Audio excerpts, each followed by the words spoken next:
कैसे हो आप सब लोग? अच्छे हो ना? मैं गंगू भाई है, पहचाना कि नहीं? पहचाना तो अच्छा, नहीं पहचाना तो और भी अच्छा रे बाबा। तो अब मैं आपको बताती हूँ कि गंगूबाई और सलोनी दैनी की शुरुआत कैसी हुई। तो टीवी पे एक सीरियल आता था Gangubai non matric, Marathi channel पे। और मैं 5 साल की थी और वो सीरियल मेरा फेवरेट हुआ करता था। और मैं गंगूबाई, वहाँ पे गंगूबाई बनती थी, मेरी फेवरेट एक्ट्रेस। तो मैं उसके जैसे ही बन के पूरे घर में घूमती थी और फैंसी ड्रेस कंपटीशन और हर जगह बस वही करती थी। बट मुझे कोई आइडिया नहीं थी कि मैं इस फील्ड में जाने वाली हूँ। मैं बस स्कूल कॉम्पिटिशन्स और वहीं तक रिस्ट्रिक्टेड थी, सांगली में जब हम रहते थे। और मेरे डैड के फ्रेंड को एक कॉल आया कि एक टॉक शो होने वाला है बच्चों का, सबसे पहला रियलिटी शो। तो बहुत बड़बड़ करती है सलोनी, तो एक बार मुंबई ऑडिशन देने चले जाओ। उसके पहले मैंने एक भी ऑडिशन नहीं दी थी। तो मैं गई वहाँ पे और मैं थी 6.5 ईयर्स की। और मुझे कोई आइडिया नहीं था कि स्टैंड अप कॉमेडी कैसे करते हैं और क्या क्या होता है वहाँ पे। तो मैंने गंगूबाई के बस वो 4 लाइन्स बोल के दिखाए थे, जो मैंने मेरे फैंसी ड्रेस में बोले थे स्कूल के। और पता नहीं उनको उसमें क्या दिखा, and they selected me for छोटे मियाँ। और वैसे वहाँ से धीरे धीरे सिर्फ गंगूबाई ही नहीं, वहाँ पे मैंने और बहुत सारे कैरेक्टर्स सीखे। छोटे मियाँ बड़े मियाँ, आई वन छोटे मियाँ एंड छोटे Miyan Bade Miyan together. Then I started comedy circus. वहाँ पे मैं बहुत सारे कॉमेडियंस से मिली और उनकी मिमिक्री, एक्टिंग, सब कुछ वहीं से सीखा है। तो गंगूबाई की शुरुआत गंगूबाई नॉन मैट्रिक उस सीरियल से ही हुई थी। और अब मुझे कुछ 12 साल हो चुके इस इंडस्ट्री में। I started when I was 6.5 years old, now I am 19। तो जैसे मैंने बताया कि मैं जैसे वो सीरियल देख के मेरे घर पे वही एनैक्ट करती थी। और वही सीरियल नहीं था, मेरे घर पे जो भी गेस्ट्स आते थे वो जैसे ही चले जाते थे ना, मैं मम्मी पापा के सामने उनकी एक्टिंग और कॉमेडी करके दिखाती थी कि ये ऐसा करते हैं वैसा करते हैं। और तब मुझे कुछ आइडिया नहीं था कि मैं एक्टिंग कर रही हूँ एक्चुअली और मुझे इसी फील्ड में कुछ करना है। बट जैसे जैसे मैंने एक्सपीरियंस किया पूरा सेट लाइफ, रियलिटी शो, वो ऑडियंस, और जैसे जैसे मैं बड़ी होती गई और थोड़ी ज़्यादा और समझ आती गई, मुझे पता चला कि इससे ज़्यादा खुशी मुझे और कहीं नहीं मिल सकती। और किसी एटमॉस्फेयर में मुझे इतनी खुशी नहीं मिलती जितनी मुझे सेट पे मिलती है। तो that is my happy place. और तभी मुझे एक्टिंग से मोहब्बत हो गई थी और मुझे पता चल गया था कि इसके अलावा मैं लाइफ में और कुछ भी नहीं कर सकती। और जैसे जैसे मैं मेरा काम करते गई और मैं नए नए कैरेक्टर्स, नए नए लोगों से मिलते गई, मेरा कोई ऐसा एक इंस्पिरेशन नहीं है, बट मेरा काम ही मुझे खुद को इंस्पायर करता है और ज़्यादा काम करने के लिए। और ये वैसा ही चलता रहेगा फ्यूचर में भी। तो एक्टिंग मेरे लिए एक्चुअली सब कुछ ही मायने रखता है मेरी लाइफ में। क्योंकि मैं जब नॉर्मली घर पे भी रहती हूँ ना, या मेरे फ्रेंड्स के साथ बाहर जाती हूँ, मुझे कभी कभी ऐसा लगता है कि मूवी चल रही है और एक मूवी का सीन ही है और हम सब उसी सीन में, और मैं ऐसे मेन कैरेक्टर हूँ और मेरे आजू बाजू सब कुछ हो रहा है। तो एक्टिंग एक्चुअली मेरे लिए सब कुछ मायने रखता है। बट एक्टिंग से ज़्यादा ये इंडस्ट्री और यहाँ के एटमॉस्फेयर, लोग मेरे लिए ज़्यादा मायने रखते हैं। क्योंकि अगर मैं एक्टिंग में भी कंटिन्यू ना करूँ तो मैं इसी इंडस्ट्री में कंटिन्यू करना चाहूँगी, चाहे एज अ डायरेक्टर और समथिंग एल्स। अभी तक मेरे लाइफ का सबसे बड़ा दिन आया नहीं है। आई एम जस्ट वेटिंग कारण for just I sign the contract, then will be the biggest day of my life. But वैसे देखा जाए तो जब मैंने मेरा पहला ऑडिशन दिया था, जो मुझे याद भी नहीं है, मैं ज़ीरो मेमोरी है क्योंकि मैं 6 साल की थी तब। और जब मैं अमिताभ बच्चन सर के साथ केबीसी में, मैंने चिल्ड्रंस डे पे उनको केबीसी में क्वेश्चंस पूछे थे उन हॉट सीट पे बैठ के। तो वो सबसे अभी तक का मेरे लिए सबसे बड़ा दिन रहा है मेरे करियर में, जो भी मुझे बहुत ब्लर तरीके से याद है। मैं विश करती हूँ कि वो जब सब जो हुआ था वो इस एज में होता तो ज़्यादा मज़ा आता, क्योंकि सारी मेमोरीज़ रहती। बट वो जब होना होता है तभी होता है। तो आई विश कि वो सब वापस मैं रीलिव करूँ। ऑडियंस का जो प्यार और वो जो वार्मथ और अप्लॉज मिलता है ना सेट पे, वो out of the world feeling होती है। क्योंकि जब आपका परफॉर्मेंस अच्छा होता है, कॉमेडी में क्या है, we need reactions from people. अगर लोग ताली नहीं बजाएंगे और हंसेंगे नहीं, बात नहीं करेंगे, तो पूरा एक्ट डाउन हो जाएगा, क्योंकि हमें पता नहीं चलता कि हम कैसा कर रहे हैं और वो वन टेक होता है। तो ऐसा बहुत बार हुआ है कि हमने बहुत गंदा परफॉर्म किया है कॉमेडी सर्कस के सेट पे। बट जब भी अच्छा परफॉर्मेंस होता था, स्टैंडिंग ओवेशन मिलती थी और सारी ऑडियंस अपलॉड करती थी और सब कुछ, वो feeling out of the world है। तो मैंने रियलिटी शोज़ किए, डेली सोप किया और एक मूवी भी ट्राई की थी। तो मूवी शूट और रियलिटी शूट बहुत ज़्यादा डिफरेंस है। वहाँ पे हमें जितने टेक्स चाहिए हम उतने टेक्स ले सकते हैं। पहले वर्कशॉप्स होते हैं और वहाँ पे बहुत चिल सीन्स होते हैं, मतलब आराम से बैठो, आराम से बहुत टाइम बाद आपका सीन लगेगा, लाइटिंग होगी, डिफरेंट होगा। बट रियलिटी शोज़ में हमें 3 दिन पहले रिहर्सल करनी पड़ती है, फिर शूट डे पे पूरा 1 टेक 2 घंटे में एपिसोड ख़त्म। तो वो दोनों चीज़ें बहुत ज़्यादा डिफरेंट है और मेरे लिए ज़्यादा टफ़ था डेली सोप में काम करना, क्योंकि मुझे 1 टेक देना बहुत पसंद है और बाकी के एक्टर्स बहुत ऐसे आराम से टेक्स दे के, और उनका वही काम करने का तरीका है। तो मुझे बहुत 1-2 महीना लगा था उनके साथ डेवलप होने के लिए। बट अगर मुझे चॉइस दिया जाए कि किस में मैं काम करना चाहूँगी, तो ऐसा कोई एक चॉइस नहीं है, मुझे बस कैमरा के सामने काम करना है और जहाँ पे भी कैमरा मिल जाए बस मैं उधर काम करने के लिए रेडी हूँ, बी इट रियलिटी, मूवी और डेली सोप। मेरे लिए कोई ऐसा एक इंसान नहीं है जिसके मैं नक्शो कदम पे चलना चाहती हूँ।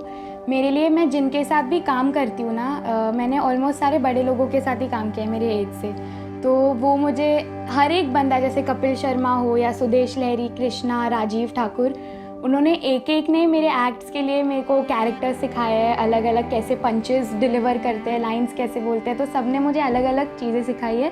चाहे वो हमारे बीच में कंपटीशन था उस कॉमेडी सर्कस में, फिर भी वो मुझे सिखाते थे।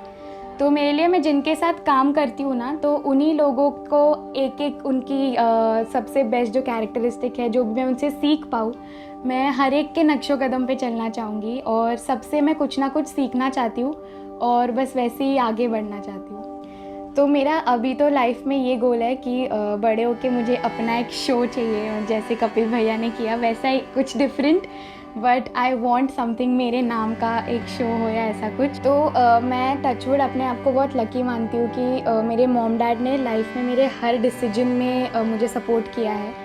मतलब उनका, मेरे डैड को भी एक्टिंग में काम करना था, उनका वही सपना था, बट वो नहीं कर पाए थे क्योंकि उनके पापा ने उन्हें बोला था कि पहले तू पढ़ाई करेगा, फिर ही तुझे जो करना है वो तू कर लेना। बट फिर उन्होंने पढ़ाई की, फिर वो उसी लाइन में चले गए और अब वो जॉब करते हैं, तो उनका एक्टिंग में तो हो नहीं पाया। और हमेशा मेरी मॉम मेरे साथ हर सेट पे आई है, हर शो पे आई है।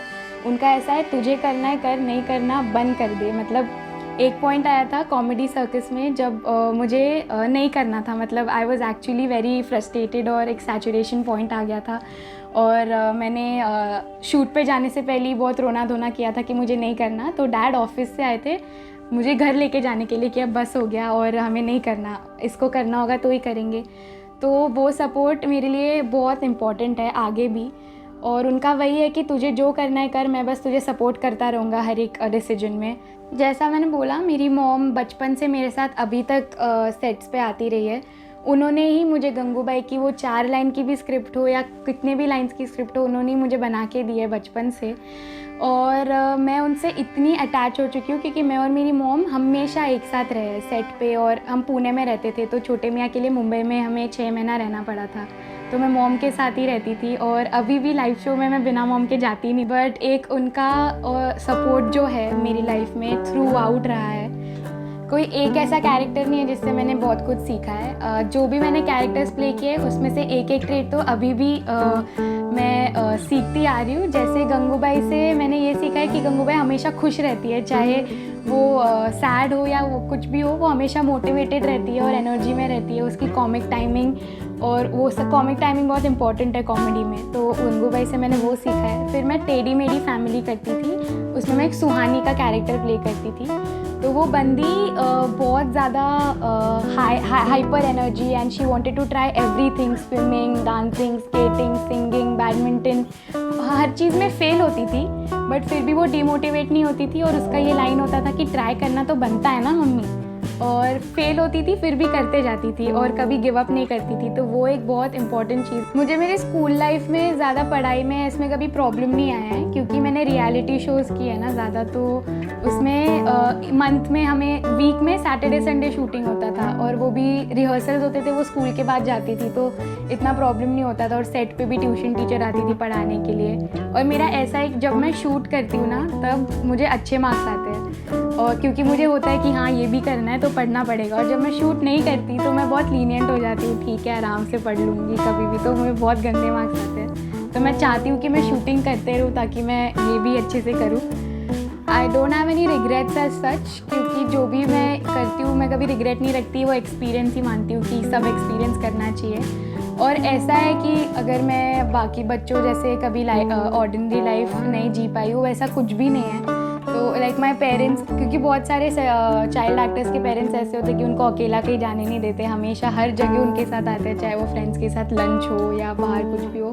तो my mom dad were never like that, मतलब बहुत फ्रीडम दे रखी है मुझे। तो मैंने भी सब कुछ एक्सपीरियंस किया है जो स्कूल में होता है, पार्टीज़ होती है या हम कहीं बाहर घूमने जाते हैं। तो ऐसा कोई रिग्रेट नहीं है कि शिट यार मैं ये नहीं कर पाई जो वो लोग कर रहे हैं अभी। तो जैसे लोग बोलते हैं कि ये लॉकडाउन में मतलब मेरे लिए बहुत बोरिंग रहा है, लॉकडाउन में कुछ नहीं कर पाई, ऐसे मेरे लिए वो बहुत अलग था। क्योंकि सबसे पहले तो मैंने रियलाइज़ किया कि shit I have to lose weight. जब लॉकडाउन शुरू हुआ था तो मम्मी घर पे चिकन मोमोज, बिरयानी और वो सब बना के खिलाती थी। और एक बार मैं मेरे स्क्रीन के सामने बैठी थी कि नेटफ्लिक्स पे कुछ देख रही थी और अचानक से स्क्रीन बंद हुआ एंड मैंने मेरा चेहरा देखा एंड वो चेहरे को देख के मैंने रियलाइज़ किया कि नहीं अब बहुत हो गया, वज़न कम करना पड़ेगा। तब मैं 80 kgs की हो चुकी थी लॉकडाउन में। तो वो मुझे पहले से ही मतलब मेरे फ्रेंड्स, मम्मी, डाइट, मैंने सब कुछ ट्राई किया, जिम, MMA कुछ नहीं हुआ है। बट जब वो दिल से हुआ ना वेट कम करने का, तभी लॉकडाउन में हुआ। लॉकडाउन की वजह से ही पॉसिबल था मेरे लिए वेट कम करना, क्योंकि मैं बाहर नहीं जा पाती थी कुछ खाने के लिए। तो वो 3 महीने मेरे लिए बहुत इंपॉर्टेंट थे लाइफ के। I lost 22 kgs and also मेरे काम के लिए भी बहुत इम्पॉर्टेंट थे, क्योंकि अगर मैं लॉकडाउन नहीं होता तो मैं नॉर्मली ऐसे जैसी लाइफ चल रही है, हॉलीडेज़ है, बस चिल करती और कुछ नहीं करती, बाहर एंजॉय करती फ्रेंड्स के साथ।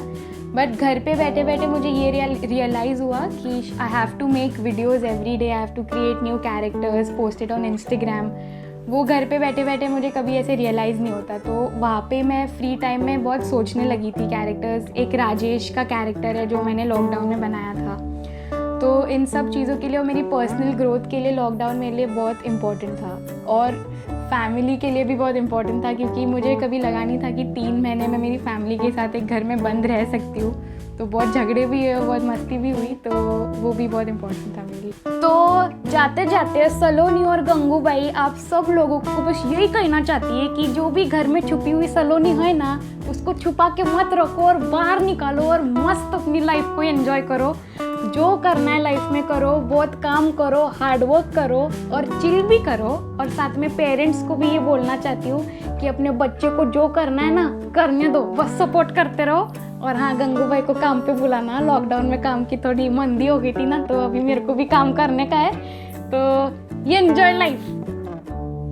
जो तू है वो मैं भी, कल, आज और कल भी। है जज्बा कुछ कर दिखाने का तो कदम बढ़ा, सफलता होगी तेरे कदमों में, लगा तू अपनी सारी जान।